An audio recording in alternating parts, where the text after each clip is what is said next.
Good morning, friends. Steve Uhlberg here for the Dulcimer Crossing Wednesday live stream.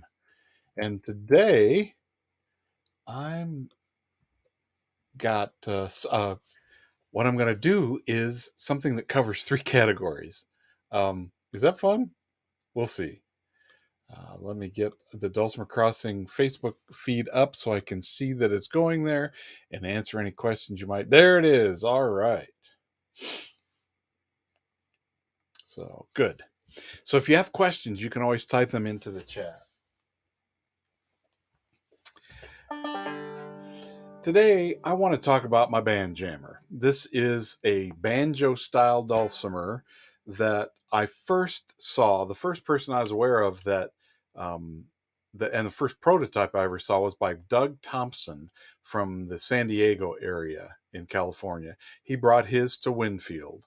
And what he had done is take a regular dulcimer with a box on it and put one of these Remo drum heads inside of it.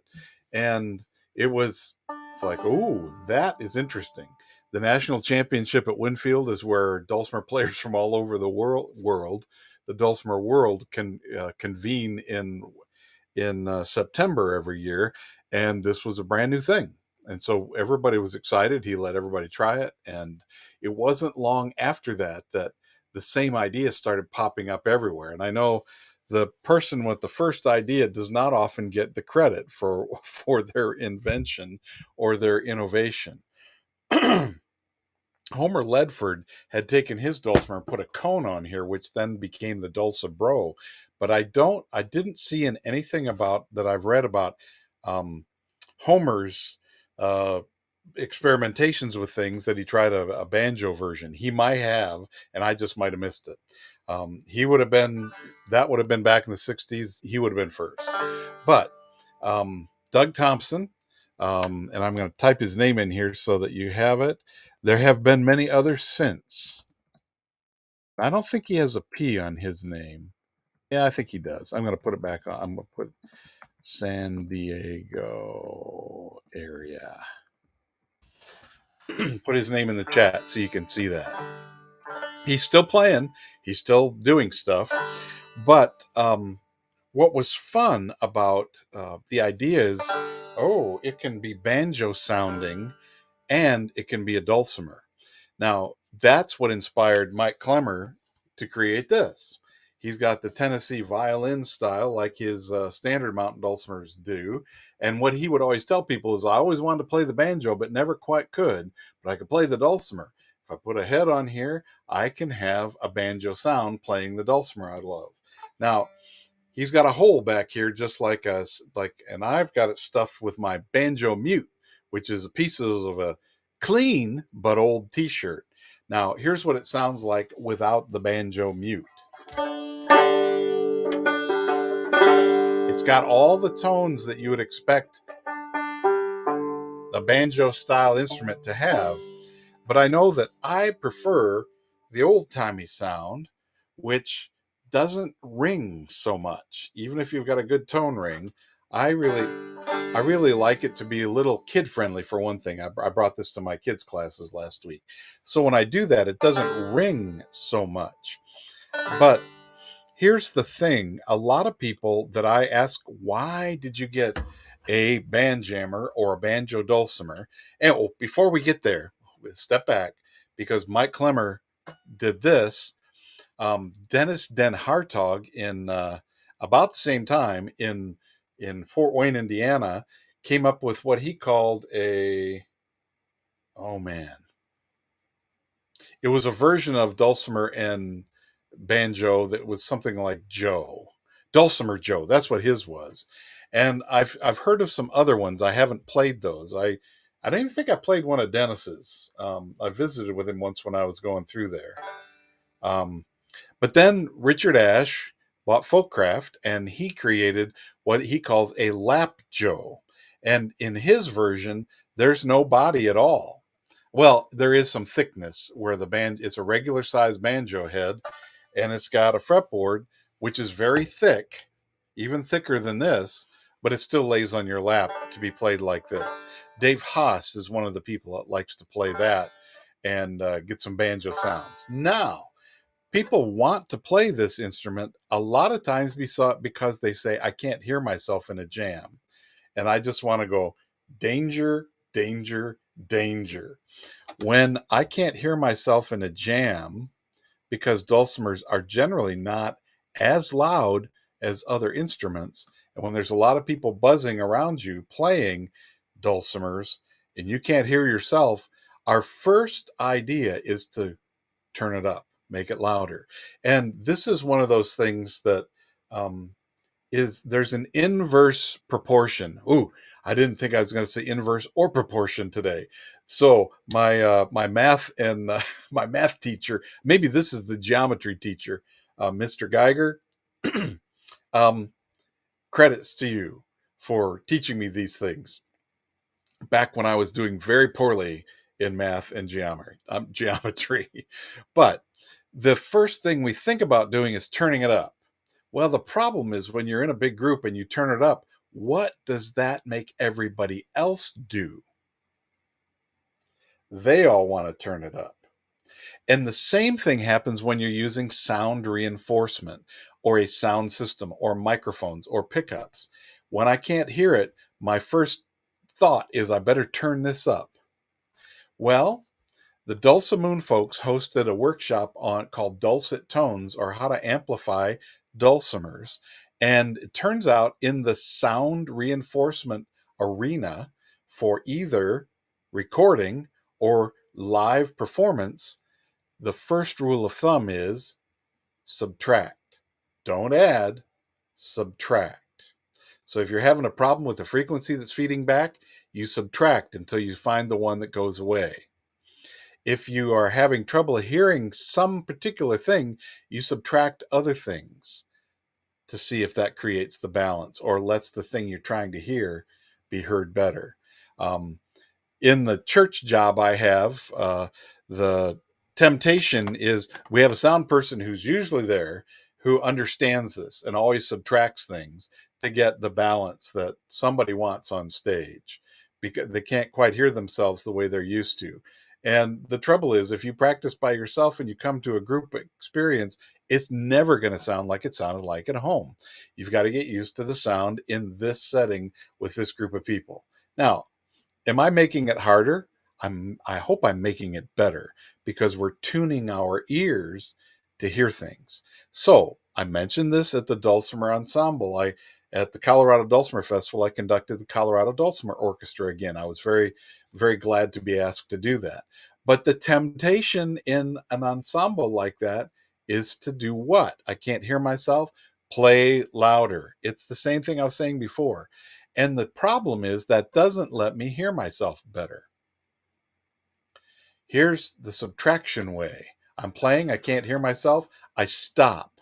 I listen, and I put myself back in. I stop and I listen, put myself back in. The thing that disappears and comes back, that's what my instrument sounds like.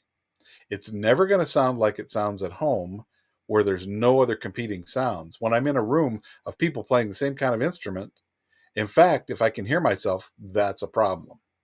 Because if I can hear myself, that means I'm not playing what everybody else is playing. So that's that inverse proportion thing.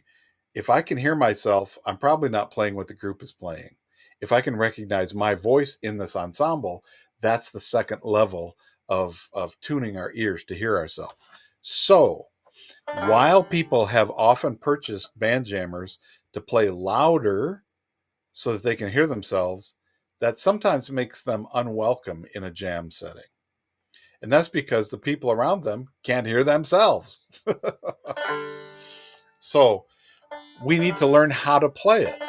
Well, there's a great book by Aaron O'Rourke called Banjammer, and he talks about a lot of different things. But the thing that jumped out right away for me is because I'm working at playing clawhammer banjo, there are techniques that get used when playing the clawhammer banjo.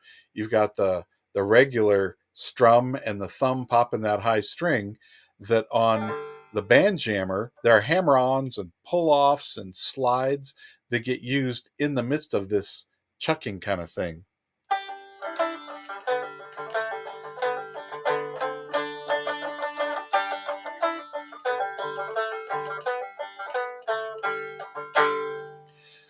That's what I started doing. My wife and I took our Friday adventure and went up the Bogus Basin road, which dead ends at the Bogus Basin ski resort, just up in the mountains from Boise. And we went there last Friday. There's still a lot of snow up there, and there's a lot of snow around the roads, not so much on the road, but there was definitely water runoff. And we had our lunch up there. I was sitting out under the trees, and I was playing away on my Banjammer. And this is the tune that came out as I was working on these pull-off ideas, inspired by Aaron O'Rourke's Banjammer book.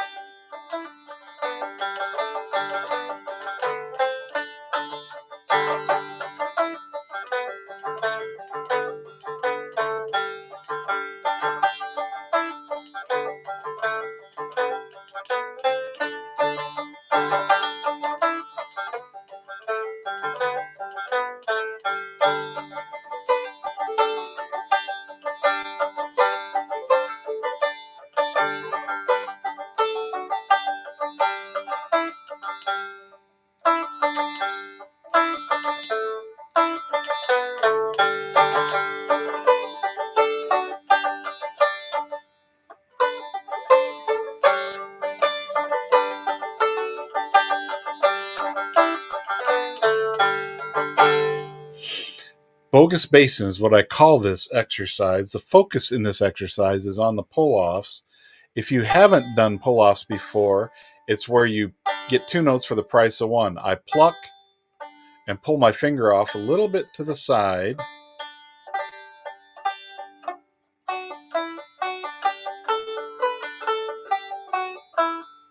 And I can pull from any fret to zero.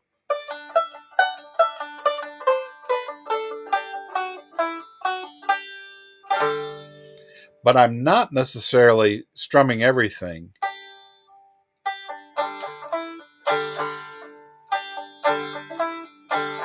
So I'm pulling off with a single note, backing up with the strum behind it.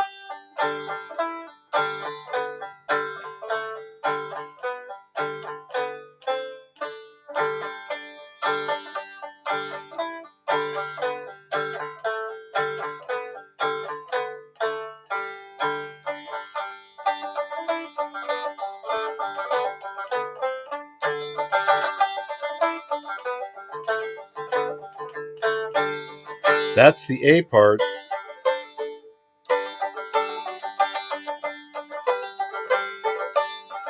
And what I'm doing here is pulling off from a fret to another fret. So you can see I'm using my pointer on the fifth, my ring on the third.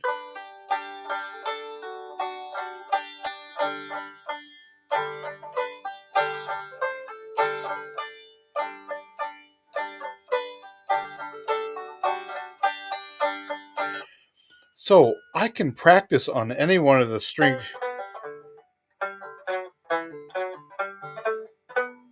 And I'm not hammering on, I'm just focusing on the pull off here. If you are working on these articulations, pull offs, hammer on, slides, and bends are all articulations of the note. These are exercises that the best ones are the ones you create for yourself. So I encourage you to find a way to pull off from 1 to 0, 2 to 0, 3 to 0, 4 to 0, 5 to 0. It doesn't have to be timing wise really quick like a grace note. I'm actually playing eighth, eighth, eighth, eighth, eighth, eighth, eighth, eighth.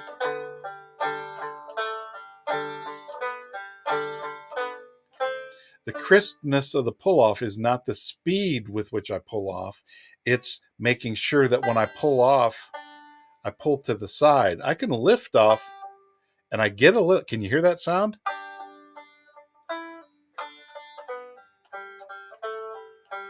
I can hear it, but it's very subtle. When I pull off to the side, this finger is actually doing the second pluck.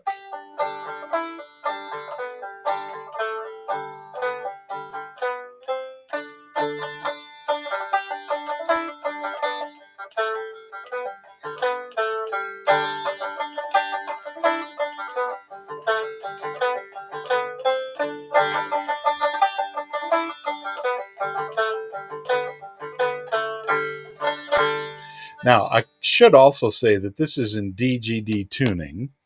So if you're trying this on your instrument and you're going, what is going on here? It doesn't quite sound like what he's doing.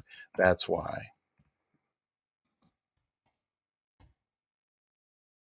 And I've got 4 equidistant strings because that's the way Mike builds his. Can I get that up high enough so you can see the strings? I don't know. Let's see. There we are. I've got a bass string like normal. My A string is like normal. I've got 2 separated melody strings. Now, why did Mike do that? He said he wanted to have that high ringing melody, that high ringing D that's similar to a banjo. Now, the way he suggests playing this setup for equidistant strings to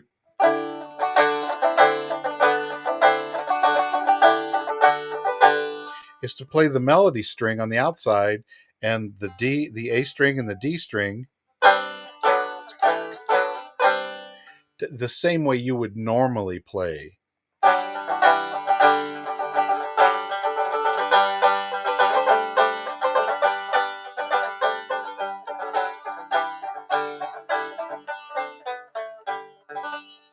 Now my chord shapes are a little different because it's DGD versus DAA. That's just the way it is. If I do it from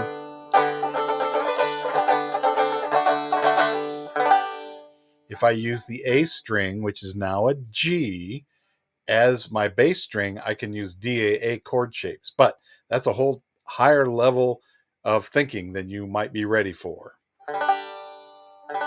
Now, because I've tuned to DGD, from 3 to 10 is my scale.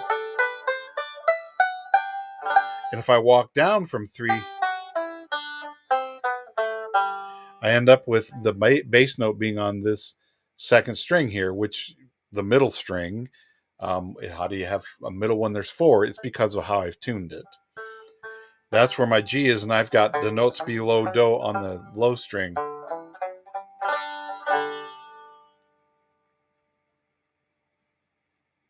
So this is a tune that it'd be fun to play on a standard dulcimer. So let's see what that's like. Now here's my out of tune. A lot of humidity.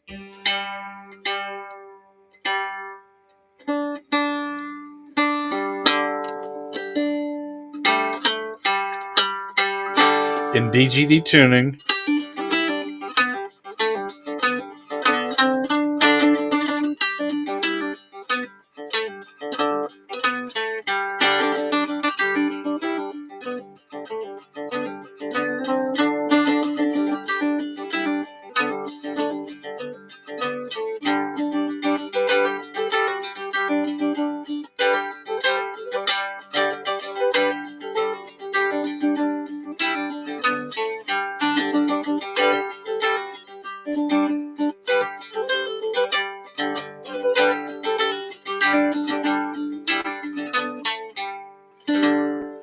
So it also works on a standard dulcimer. So the tune is not instrument specific. It came while trying to work on this particular exercise of pull-offs. And pull-offs are an articulation is good to use on any stringed instrument where you're touching the strings and getting your facility with that, your clarity with that.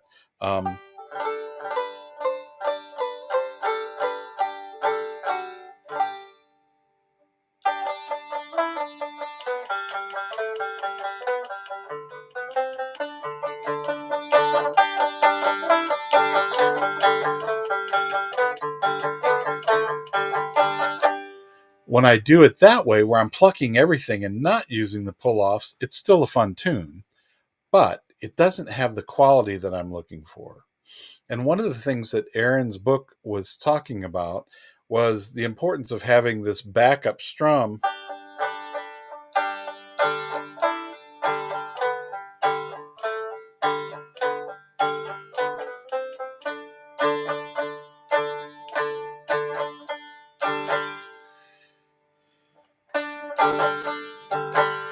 And I like that because it feels much more like the old timey style that I want to play in. So um, let's see. This is a tune that is focused on doing this pull off kind of thing. But let's see what happens if I would do.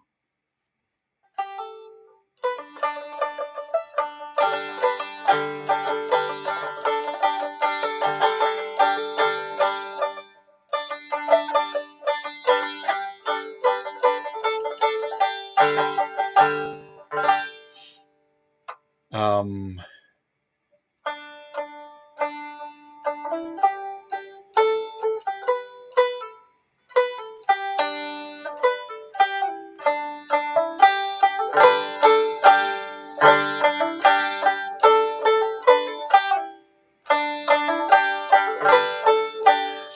I'm having to use both slides and hammer-ons when I try some other tunes, not having practiced them first.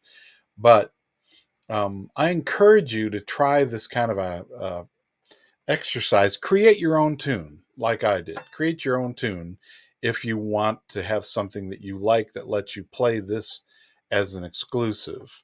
I'll work on something that's got only slides, and I'll work on something that's got only bends. I'll work on something that's only got hammer-ons, and then things that have all of them in there. But why I said this is going to be archived in 3 different places, it's a Banjammer, so it's going to be archived in the Livestream archive under instruments. It's going to be archived under skills or techniques because we're using the bends. It's also going to be in the tune time because it's a new tune. And let me play through it again. Here we go, a few times. Bogus Basin.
I made a slight change the second time and started putting more accent on the backbeat, which is how it sometimes feels in old time music. And there's a tension that keeps happening as I try to balance the dynamic of the hammer-ons and the pull-offs with the part that's less interesting because it's constant. So I've got like the solos, backup band, solo, backup band, solo, backing up, solo, solo.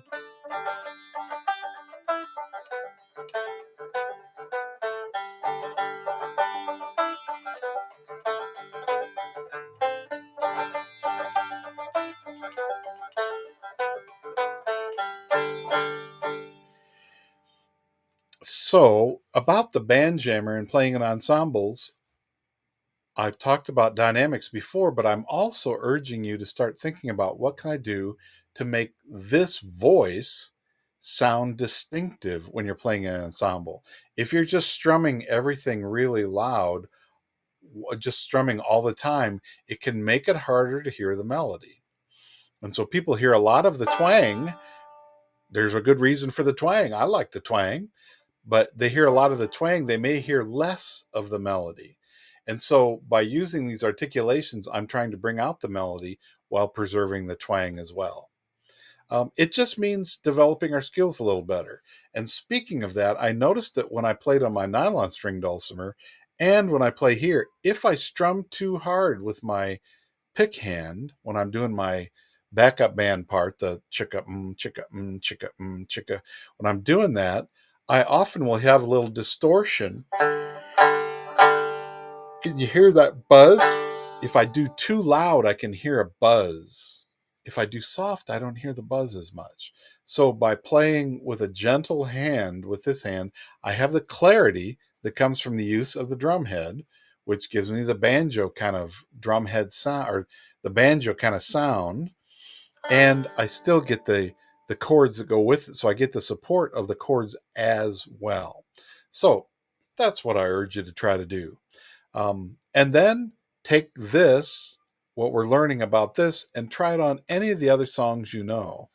Let's see.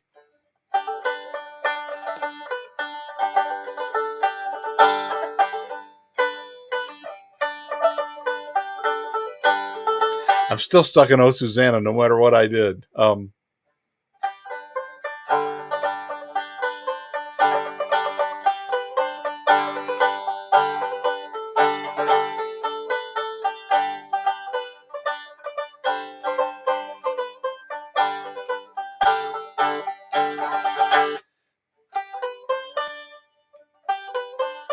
That's the melody. The other stuff is the backup.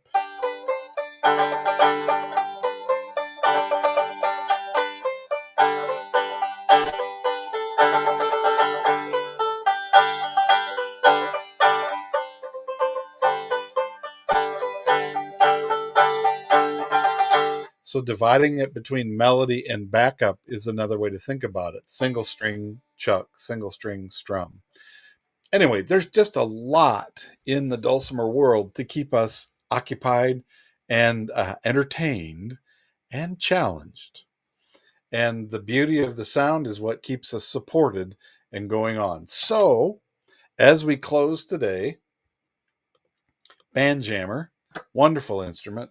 Thank you to Doug Thompson for coming up with the idea. Thank you to everyone who builds something like this. And thank you to everyone who desires and seeks and commits themselves to being able to play it and play it wonderfully. Thank you to Aaron O'Rourke for his